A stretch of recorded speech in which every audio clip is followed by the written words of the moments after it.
we might be able to see Amazing come down for a gank at some time, though currently he's spending a bit of time near the mid lane, in the enemy jungle actually, clearing out a pink ward. You saw the ping on the map right there. Continue to farm, and eventually, perhaps Kasing will have Monsoon back up again to use it for the lane sustain, which would be a little bit odd, but it's worked out for them as a tool. It's meant that Yuki has managed to stay within 5 or 6 farm of Zvanillion here, when really he should have been falling behind, given all the trades that have been going on in favor of Origin. Midi's trying to make some aggressive play happen here.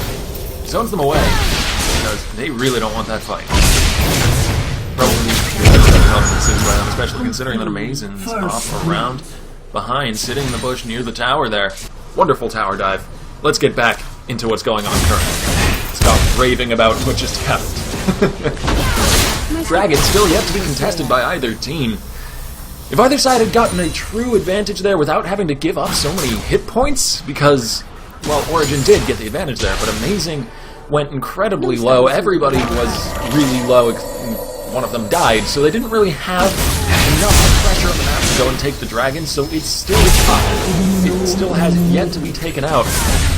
And so, while Zvanillion manages to hold his own on bottom lane against Yuki perfectly fine, which isn't really what I expected. I expected the Corki to have a much more early presence in this game, which is kind of a bad sign for gamers too, because they don't have the late game AD carry in this matchup, and Zvanillion just 1v1 Corki. Why didn't...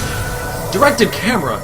I curse you sometimes, but whatever, we don't need to know what happened, we just need to know that it did happen, and that the ramifications of that are going to be far, far reaching. That gives the already ahead Tristana 2-0 Flash, so I would say that certainly got better at that trade. Zero gets the red buff. We've let a little bit of a quieter moment on the map now that we've had so many. So basically what they have to do is land the Glacial Tomb onto the... They have to do that. If they do that, they probably win the team fight, because it's really easy for Oriana to follow up after that with a Shockwave. Shock Blast. Sorry. Shockwave. Shockwave. Shock Blast is the Jace ability. Yeah. Talking too quickly sometimes you mess things up. I do know ability champion ability names. Is what you'd kind of have to do when you're playing at this caliber of play. Every player in this game is one of the best players, arguably, on the US server. And so there's 10 very, very heavyweight players here, 10 powerhouses of the game. After Kasing and JWoww, JWoww does use Glacial Path to get away as the spear is dodged to the side. So Tucker and Dragon are not going to be able to get any follow-up kills after that, but that was a glorious spear threaded right through the enemy team to hit the low health member that it would kill. That is the power of AP Italy. Still a viable build, folks. And Ari just kind of came in there with a lot of damage and Jargon didn't survive. That was a very cut-and-dried flash forward, land the charm, press all the other buttons, and fight. It doesn't have to be flashy, it can just... You keep roaming through the jungle, it's like we're back to quiet moments, folks. That have been formed. Now built into Infinity Edge, so he's going to start hurting a lot. He was doing fine before, but this is a power spike extraordinaire for this guy. Flash forced from John, and up in the top lane, Amazing and Tuck by Tag are going to make short work of JWoww. Didn't have time to alt-R himself and become invulnerable.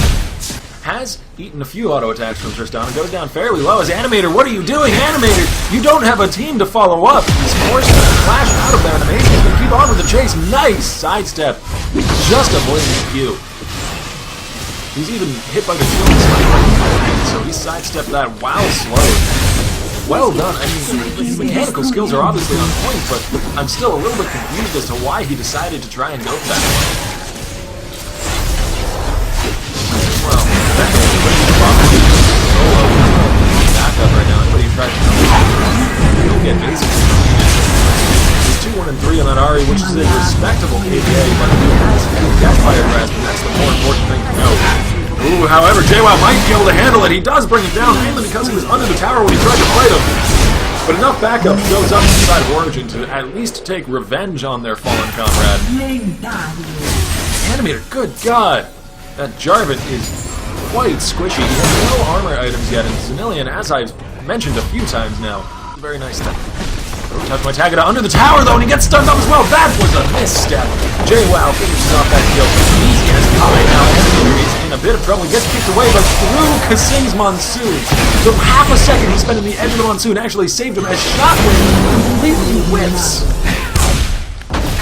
And that's in the sort of semi-1v1 off to the top side to get the 1-4. But because they had no presence on the other side of the map, Origin's going to take the second dragon anyways. Even though they kind of lost that team fight, it doesn't matter. Game 2 had no presence. They don't have a single ward on that side of the map. So they lost the dragon. And the second buff might not be as important as the first, but you know, you gotta get number 2 before you can get number 3 and 5, and I missed one of the numbers in there somewhere, but I'm sure someone will tell me which one, and that can always be devastating, but they have to do something.